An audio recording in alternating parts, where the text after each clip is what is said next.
ప్రియ సహోదరులారా, ఈరోజు రోమాపత్రిక 16వ అధ్యాయం ఈ 17వ వాక్యములో పౌలు గారి యొక్క ఆవేదన, పరిశుద్ధాత్మని యొక్క ఘోష ఏమిటో, దేవుని ఉద్దేశం ఏమిటో మనం తెలుసుకుందాం. అందరూ బైబిల్ గ్రంథాలు తెరవండి, చూడండి, చదవండి. సహోదరులారా, మీరు నేర్చుకునిన బోధకు వ్యతిరేకముగా భేదములను ఆటంకములను కలుగచేయు వారిని కనిపెట్టియుండుడని మిమ్మును బతిమాలుకొనుచున్నాను. వారిలో నుండి తొలగిపోవుడి. అసలు ఈ మాట ఎందుకు చెప్పబడింది? ఆ మాట అలా పలకడానికి, అది పనిపెట్టుకొని అక్కడ వ్రాయబడడానికి ముఖ్య కారణము ఏమిటి? ఆ కారణాన్ని మనము కనుగొనగలిగితే మనము చాలా జాగ్రత్త మనము తీసుకోగలుగుతాం. మీరు నేర్చుకొనిన బోధకు వ్యతిరేకముగా భేదములను ఆటంకములను కలుగు చేయు వారిని కనిపెట్టియుండుడని మిమ్మును బతిమాలుకొనుచున్నాను. పరిశుద్ధాత్మ దేవుడు పౌలు గారిని రేపి తన సంఘానికి మరొక్కసారి కొల్పించాడు ఈ మాటల ద్వారా. అటు సంఘం ఉంది, ఆ సంఘానికి ఒక పని అప్పగించాడు. ఏంటంటే, మీరు నేర్చుకొనిన బోధకు. మీరెంతమంది ఇక్కడ బోధ నేర్చుకుంటున్నారు? అదే చేయాలి. Very good. నేర్చుకుంటున్నారా? ఎవరు నేర్పిస్తున్నారు? దేవుని యొక్క ప్రతినిధిగా మీకు నేను నేర్పిస్తున్నాను. చిన్న పెద్ద తారతమ్యం లేకుండా, కులభేదము, తక్కువ ఎక్కువ అనే తత్వం, ఇలాంటివన్నీ పూర్తిగా దరిచేరకుండా, దరిదాపులోనికి రానివ్వకుండా మీకు ఎవరి బోధ నేర్పించుచున్నాను? అటు యేసువారు చెప్పింది, ఇటు అపోస్తులు బోధించిన బోధను. రైట్. ఇక్కడ పౌలు గారు ఏమన్నారనంటే, మీరు నేర్చుకునిన బోధకు వ్యతిరేకముగా. అంటే అపోస్తుల యొక్క బోధన మీరు నేర్చుకున్నారనుకోండి, ఆ బోధకు వ్యతిరేకముగా భేదములను ఆటంకములను కలుగు చేసేవారిని, పుట్టించేవారిని కనిపెట్టే బాధ్యత ఎవరిది? ఎవరిది? క్రైస్తవ సంఘానిది. ఇప్పుడు చూడండి, ఈ మాట అన్ని డినామినేషన్ల వారు, అన్ని సంఘాలలో అందరూ తీసుకుంటున్నారు ఈ మాట. ఎలాగనంటే, ఓ బోధకుడు, నాయకులు తమ సంఘానికి ఏదో ఒక సిద్ధాంతం, ఒక బోధ అలవాటు చేశారనుకోండి. ఆ తర్వాత సంఘములో ఉన్నటువంటి వ్యక్తులు, అయ్యా అది కరెక్ట్ కాదట కదా, నాకు లేఖనం ప్రకారం చూస్తే కొంచెం తేడా వచ్చింది అని ఎవరైనా అడిగారు అనుకోండి, అంటే నా బోధకుడు ఏం చేస్తాడు? ఏ వాక్యం తీసుకుంటాడు? మీరు నేర్చుకునిన బోధకు వ్యతిరేకముగా భేదములు ఆటంకములు కలుగు చేయకూడదు, అలా కలుగు చేసేవారిని కనిపెట్టమని ఉంది. నేను ఎప్పటి నుంచో మీకు చెప్పిన బోధను వ్యతిరేకిస్తున్నారేంటి అనేమో ఆయన అలా తీసుకుంటాడు. నేను మీకు ఎప్పటి నుంచో నేర్పించిన బోధను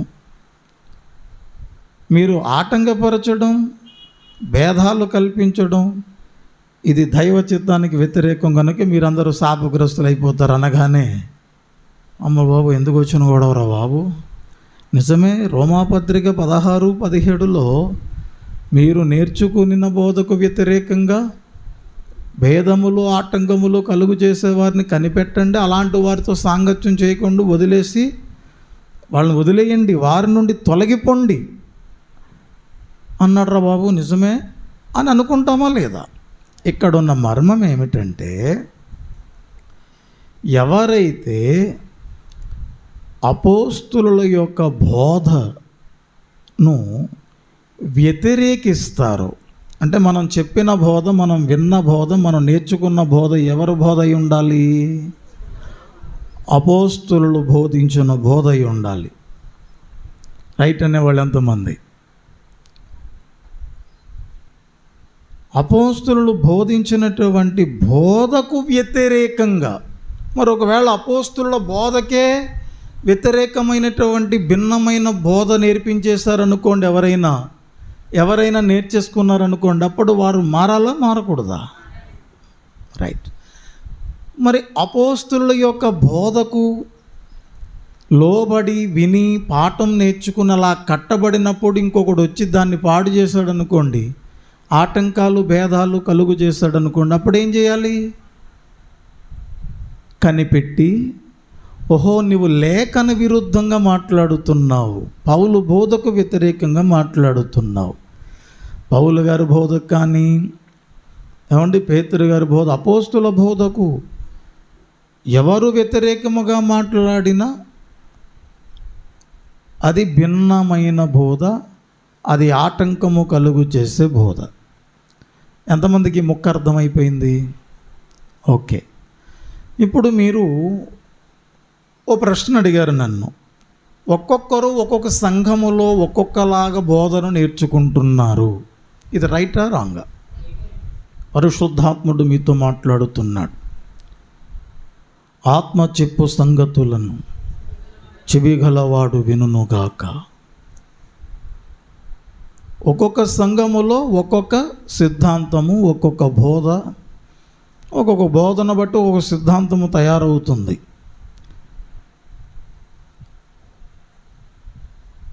ఇప్పుడు మనం నేర్చుకున్న బోధ, మనం నేర్చుకున్న కొన్ని అలవాట్లు ఉన్నాయి. ఆ అలవాటులను లేఖనము ఖండిస్తే గనక వెంటనే మనం ఏం చేయాలని చెప్పాను? మార్చేసుకోవాలి. నేను మారను అని బిగబడితే దేవునికి ఆయాసకరమైనది మన యందు ఉన్నట్టే. మనం ఎప్పుడు మెత్తగా, నెమ్మదిగా, విధేయతగా మన విషయాన్ని ఎప్పుడు కూడా క్షుణ్ణంగా వినాలి, ఆలోచన చేయాలి.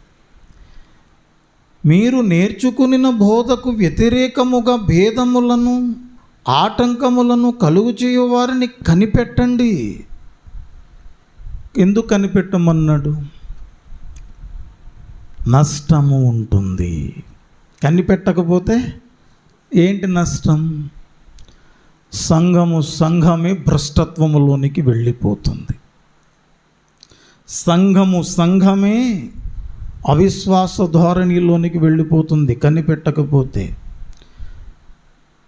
కోడిపెట్టను జాగ్రత్తగా మేపి అణుగుపెట్టి పిల్లలను చేయించారు. ఆ మరుసటి రోజు నుంచి పిల్లలు చేసి వదిలిపెట్టిన తర్వాత మీరు బయటికి, మీ పని ఏంటి? కాపాడుకోవాలి. ఆ పిల్లల్ని, ఆ పెట్టే కాదు, ఆ పెట్టని పిల్లల్ని మీరు కాపాడుకుంటూ ఉండాలి. శబ్దం వచ్చిందనుకోండి, పరుగున వెళ్ళిపోతాం, గట్టిగా కేక వేస్తాం. అడవడి చాలా ఎక్కువగా ఉంటుంది ఆ టైంలో. కారణం, మీరెంతో కష్టపడ్డారు.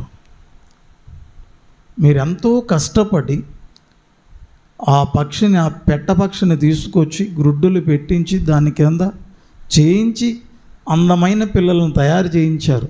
దాని మీద మీకు దృష్టి ఉంది. అలాగే ఆ మహాగణుడైన క్రీస్తునాథుడు ఎన్నో శ్రమలు పడి, ఎంతో ఆలోచన చేసి ఇదే భూగ్రహం మీద మన కొరకు యజ్ఞం అయిపోయారు. ఆ రక్తములో నుండి కనబడిన వాళ్ళు మనలను ఈ ఆటంకాలు, భేదాలు, దైవ వర్తమానానికి దూరము చేసే దుష్టుడు ప్రయత్నం చేస్తూ ఉంటాడు. కనిపెట్టకపోతే మనం పాడైపోతాం. సంఘమే పాడైపోతుంది. సంఘం పాడైపోవడం అంటే సంఘంలో ఉన్న వాళ్ళందరూ కూడా చెదిరిపోవడం కాదు. చాలామంది ఏంటనంటే ఏమనుకుంటున్నారనంటే, ఎక్కువ మంది, వందల మంది, వేల మంది ఒక చోట గుంపుగా ఉన్నారనుకోండి, చూడడానికి బాగుంటుందా లేదా?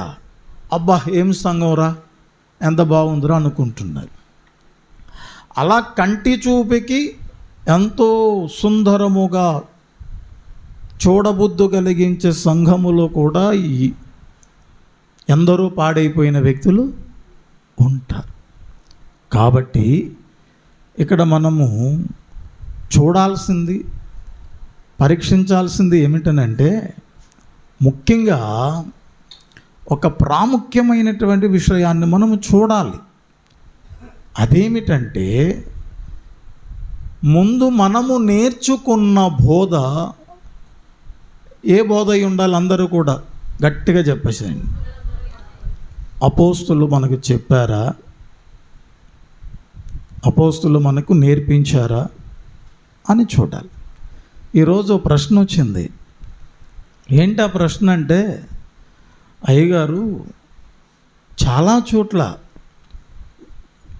ఎందుకంటే నా కళ్ళ ముందే, నా చెవులారా నేను విన్న విషయం ఏమిటంటే, ఆ సంఘమంతా ఒక కులమట, ఆ కులానికి కాపరి కూడా ఆ కులానికి సంబంధించినటువంటి కాపరేనట.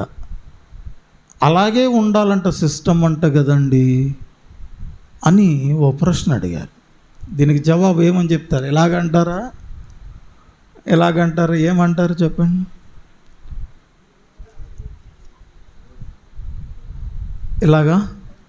ఎలాగంటే ఏంటి అర్థం? తప్పేనది? ఎలా చెప్పేశారు తప్పని? ఇప్పుడు ఆ సంఘములో ఉన్న వాళ్ళందరూ ఒక ఊరికి, ఒక పేటకు, లేకపోతే ఒక గ్రామానికి, ఒకే కులానికి చెందినవారు. వాళ్ళందరూ ఏం చేశారనంటే, మాకంతా ఒకటే కులం కాబట్టి మా కులస్తుడే పాస్టర్ కావాలి తప్ప మరో కులస్తుడి దగ్గరకు పాస్టరుగా ఉంటే మేము అక్కడికి వెళ్ళకూడదని తీర్మానం చేసుకున్నారట. అది తప్ప ఒప్ప చెప్పండి. ఎలా చెప్పేశారు మీరు? ఎలా చెప్పేశారు? ఇక్కడ ఒక విషయం ఏంటంటే, ఒకవేళ ఊరిలో ఉన్నవారు, ఆ ప్రాంతంలో ఉన్నవారు అందరూ ఒకే కులం అనుకోండి, జాగ్రత్తగా వినాలి ఇక్కడ మీరు. వాళ్ళందరూ కూడుకోవడంలో వేరే వాళ్ళు అక్కడికి ఎవరైనా రాకపోవచ్చు. ఆ ఉన్నటువంటి 20 మందో, 10 మందో, లేకపోతే 30 మందో, 40 మందో కూడుకుంటున్నారు. వీళ్ళు వేరే కులస్తులను అక్కడికి రానివ్వట్లేదట ఒక చోట. అలాగైతే కనుక పౌలు బోధలకు అది వ్యతిరేకము, యేసువారి బోధలకు అది పక్క వ్యతిరేకం.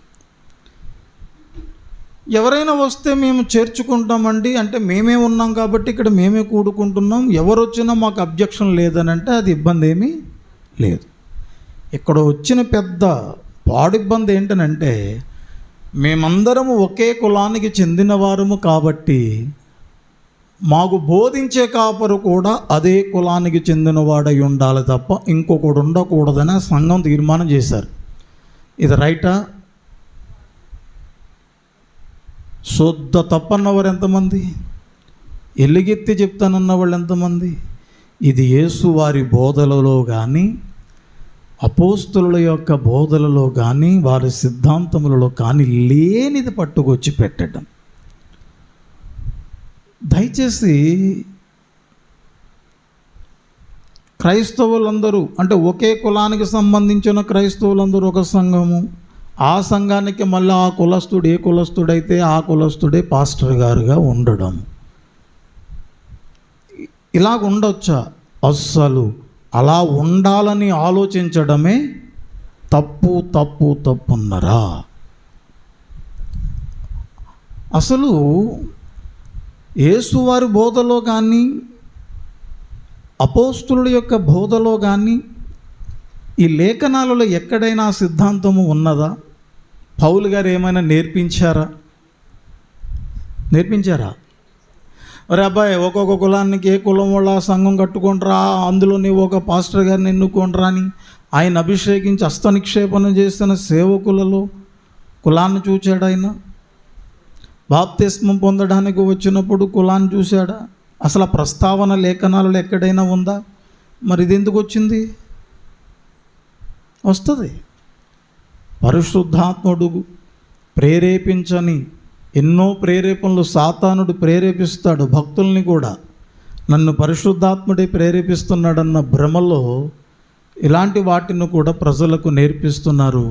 ఓ క్రైస్తవ సంఘ కాపరులారా, మీకు 2 చేతులెత్తి మీకు దండం పెట్టి చెబుతున్నాను, అందరూ కాదు, చాలామంది ఈ కుల అనే వ్యవస్థను పూర్తిగా మయమరిచి సత్యసేవ చేస్తున్న సంఘ కాపురులు ఎందరో ఉన్నారు.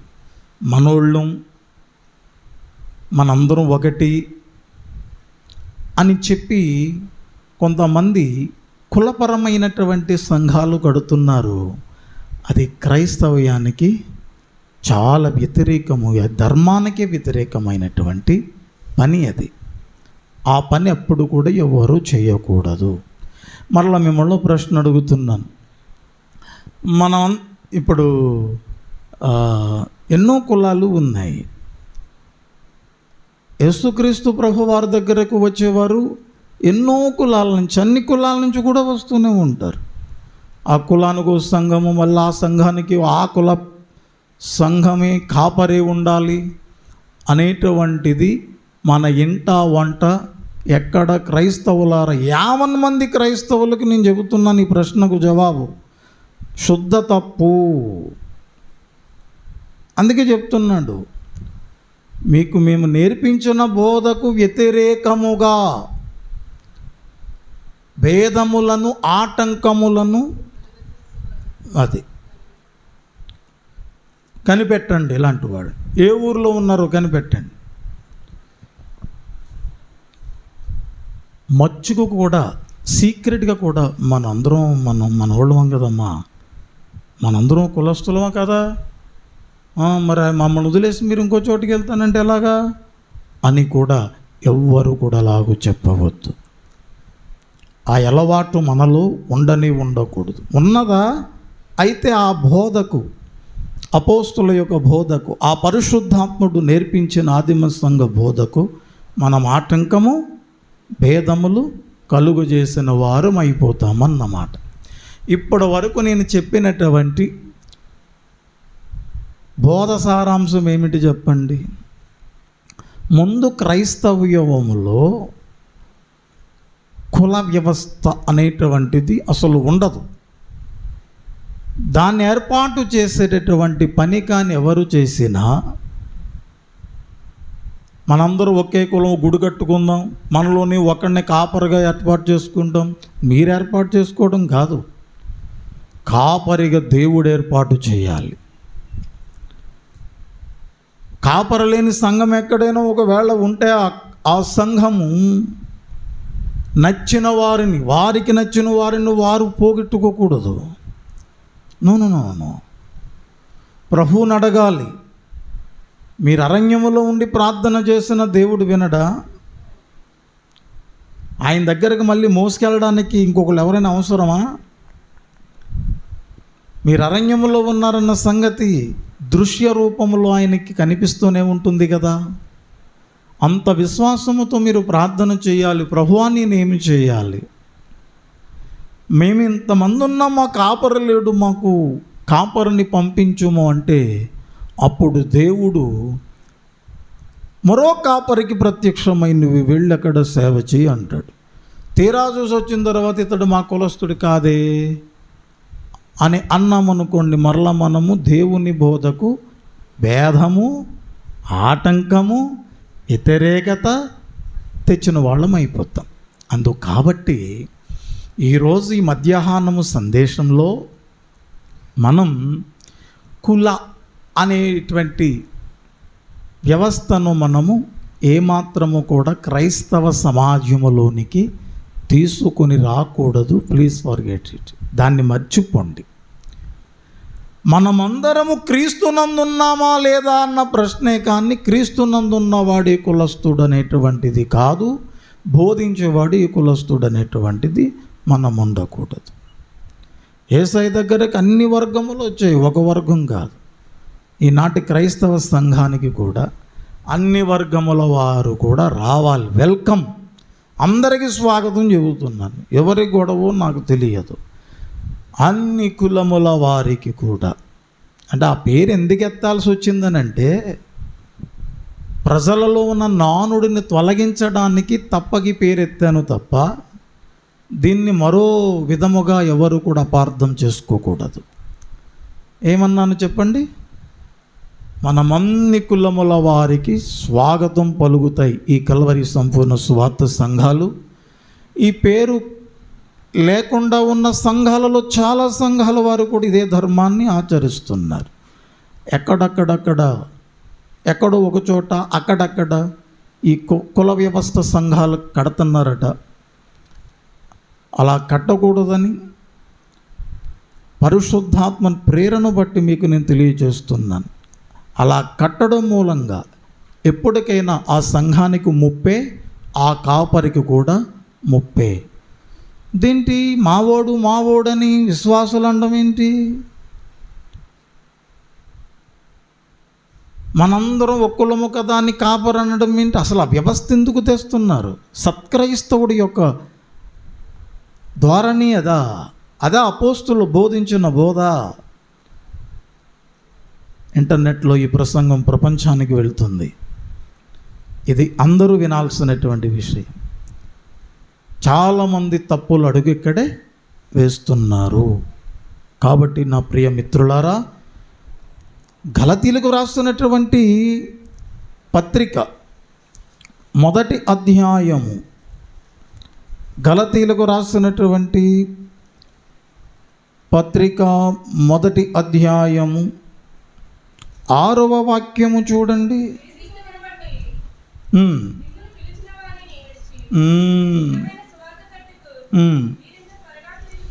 ఆలోచించండి. మీరు బైబిల్ అస్తమాట తీస్తూ ఉండాలి.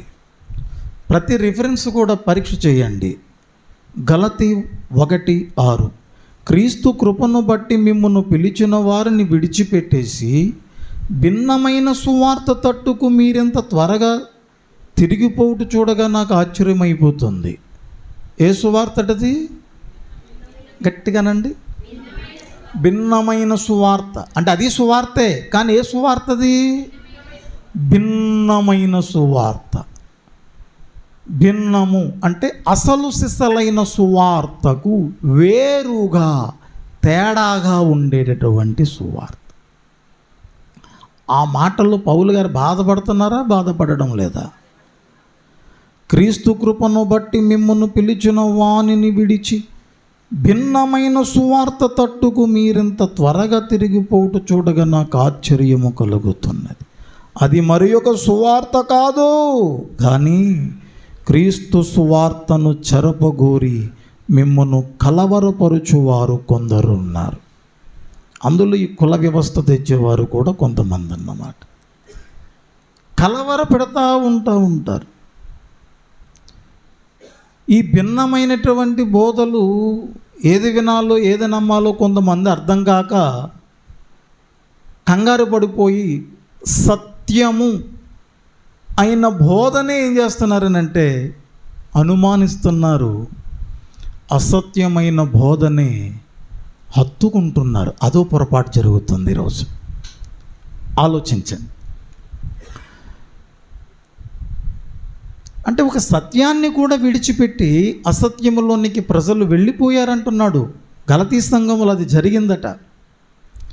ఎందుకు వదిలేస్తున్నారు వీళ్ళు అంటే వారి యొక్క మనస్సు సరైనటువంటి రీతిలో వాక్యం పట్ల స్థిరమైనది కాకపోతే అదే విధంగా మారిపోతారన్నమాట.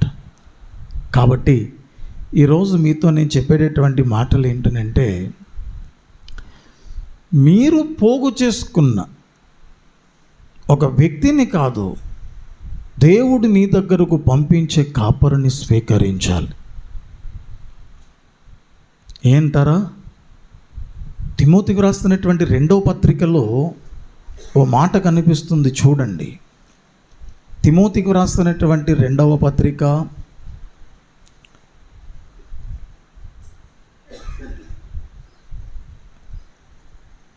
తిమోతికి రాస్తున్నటువంటి 2వ పత్రిక 4వ అధ్యాయము 4వ వచనం చూడండి.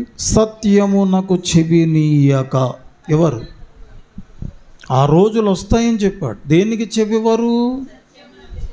మంచి బోధ చెప్పేవారికి చెవి ఇవ్వరు. అందరు కాదు, కొందరు ఉంటారు. మీ ఊళ్ళో ఉన్నారా? లేరా? మీ ఊళ్ళో ఉన్న వాళ్ళందరూ కూడా సత్యానికే చెవిస్తున్నారా?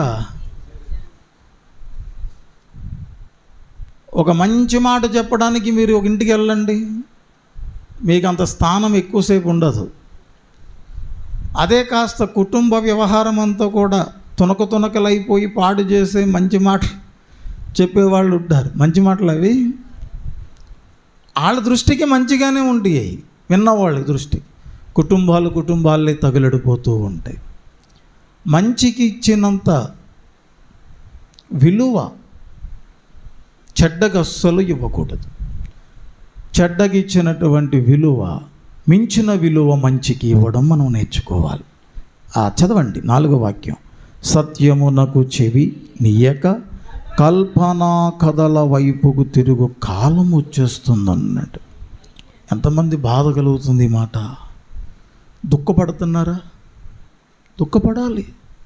ఆ మాట దుఃఖం కలిగించే మాట అండి. పురుషులారా, మీలో ఉన్నటువంటి ఆత్మ పరిశుద్ధాత్ముడు బాధపడేటటువంటి మాట ఇది. ఈ పని మీరు చేయకూడదు. ఈ బోధ, ఈ మాట విన్నప్పుడు కాస్తంత మీకు వణుకు రావాలి. ఏమిటనంటే, సత్యమునకు చెవినియరు కల్పనా కథల వైపుకు తిరిగిపోతారు. సత్యానికి చెవివాల్సింది కల్పన కథలు కల్పిస్తూ ఉంటారు. ఇదిగో ఇలాంటి కుల వ్యవస్థ అని ఒకటి, ఏమండి మా ఓడని ఒకటి, ఇతను మీ ఓడు కాదని ఇంకొకటి, ఇలాగ ఇష్టం వచ్చినట్లుగా పోగు చేసుకుంటున్నారు. పైవాక్యం చూడండి. ఆ మాటలన్నీ కూడా మనం పరిశోధింపదగినవే. 3వ వాక్యం. జనులు హితబోధను సహింపగా దురద చెవులు గలవారై తమ స్వకీయ దురాశలకు అనుకూలమైన బోధకులను తమ కోసం పోగొట్టుకుంటారు. మీరు ఉండండి మాకు పాస్టర్ గారుగా, మీరు ఉండండి మాకు బోధకు, ఎందుకంటే మాకు మీరే సూట్ అవుతారు. దేవుడేమో, బాబు నువ్వు వెళ్ళు నాయన, అక్కడికి వెళ్ళు, సువార్త ప్రకటన చెయ్యి.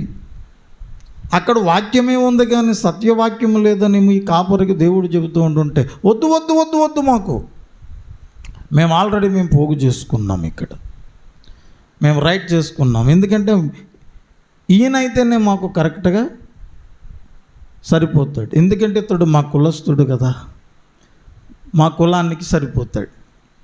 ఇంకోటి ఏంటంటే, మేము కూడా ఏది వాక్యం చెప్పమంటే అదే చెబుతాడు. ఇది తప్పు అని అన్నాడు అనుకో, చెప్తే చెప్పో కానీ రేపటి నుంచి అది తప్పు అని చెప్పకంటే మళ్ళీ వచ్చే వారము ఇంక మళ్ళీ లైఫ్లో మాట చెప్తాడు. అంటే ఇప్పుడు మనకు అనుకూలంగా బోధకుడు ఉండాలా, లేకపోతే బోధకుని యొక్క బోధ లేఖనానుసారమైనదైతే మనమే మార్పు చెందాలా? మీరు చెప్పండి ఒకసారి. మనకు అనుకూలమా, దేవునికి అనుకూలమా? కానీ మనకు అప్పుడప్పుడు అనిపిస్తుంది కొంతమందికి, అంటే నా ఆలోచనకు సరిపోయినవాడు ఇంకొకటి తగిలాడు అనుకోండి, నాకు జోడి కుదిరినట్ట కాదా, అలా లెక్కేసుకుంటామన్నమాట. కొంతమంది విశ్వాసము ఒకలాగుంటుంది, కొంతమంది విశ్వాసం ఒకలాగుంటుంది. పురుషులారా జాగ్రత్తగా వినండి. ఇప్పుడు మనం ఎవరిని పోగొట్టుకోవాలి? మనకు నచ్చినోళ్ళనా, దేవుడికి నచ్చినోళ్ళనా? సత్యానికి చెవివ్వకుండా కల్పనా కథల వైపు పోగొట్టుకునేటటువంటి కాపరులను అలాంటి కాపర్లే ఉండకూడదు, అందరూ మారిపోయి సత్యదేవుని ప్రవక్తలైపోదురుగాక. నేను ఆశీర్వదిస్తున్నాను. మారు మనస్సుకు తగిన ఆశీర్వాదం. నేటి సంఘాల్లో విశ్వాసులు కూడా మనకు నచ్చిన బోధను మనం ఎప్పుడు కూడా కోరుకోకూడదు. మనకు నచ్చడం ఏంటండి? మన జీవితాలకు ఏ బోధ అవసరమో దేవుడు సెటప్ చేసి మనకు బోధించేటటువంటి బోధకుడు మనకు అవసరము. అవునా కాదా చెప్పండి. ఇంకెప్పుడు ఈ పునాది మీద మేము కట్టబడతామన్న వాళ్ళు ఎంతమంది? అన్ని సంఘముల వారికి కూడా ఈ మాట, క్రైస్తవులందరికీ కూడా ఈ మాట వర్తిస్తుంది. ఇప్పుడు చెప్పండి, మీకు ఇప్పటి వరకు నేర్పించినటువంటి బోధా సారాంశం ఏమిటనంటే, మనం ఎప్పుడు కూడా క్రైస్తవ ధర్మములో క్రైస్తవుడు కుల వ్యవస్థపరమైన సంఘాలు కట్టడము, బోధకులు నియమించడం అనేది వాక్య చట్టమునకు విరుద్ధము. పరలోకమందున్న దేవుడు సహించడు. ఆ పని ఇప్పుడు ఎవరు చెయ్యకూడదు. విశ్వాసులు కూడా అలాంటి ఒక యోచన కలిగి ఉండకూడదు. రెండవ విషయం ఏమిటంటే, బోధకుణ్ణి మనం పోగొట్టుకోవడం, మనం కోరుకోవడం కాదు. కాదు కాదు కాదు దేవుడిని నీకు పంపించాలని ప్రార్థన చేయాలి.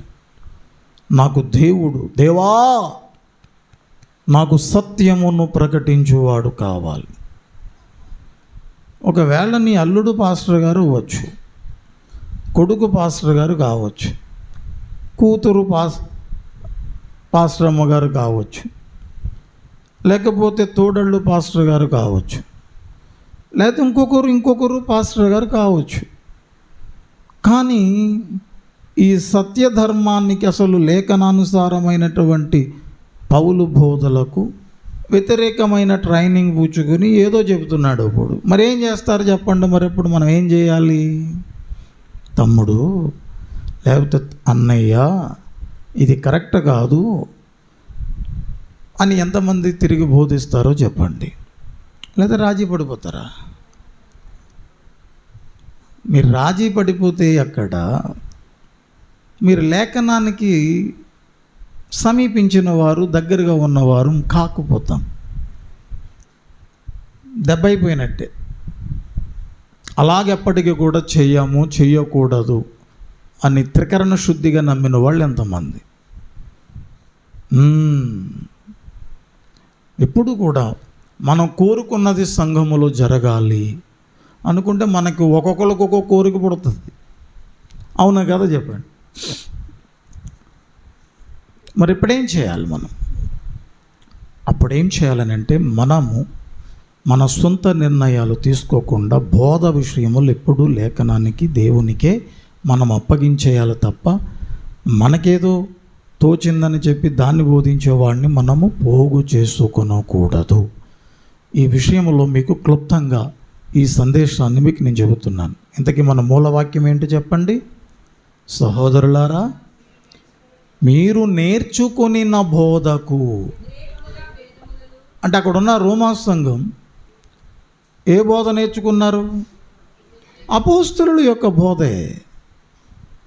మీరు నేర్చుకున్న అపోస్తలమైన మేము నీకు నేర్పినటువంటి బోధకు వ్యతిరేకమైనటువంటి వ్యవస్థను కానీ, కుల వ్యవస్థను కానీ, మరొక మత వ్యవస్థ, మరొక సిద్ధాంతం ఎవరు తెచ్చి ఆటంకం పరుచుచున్నా కానీ మీరు మాత్రం అటు జరగకూడదు.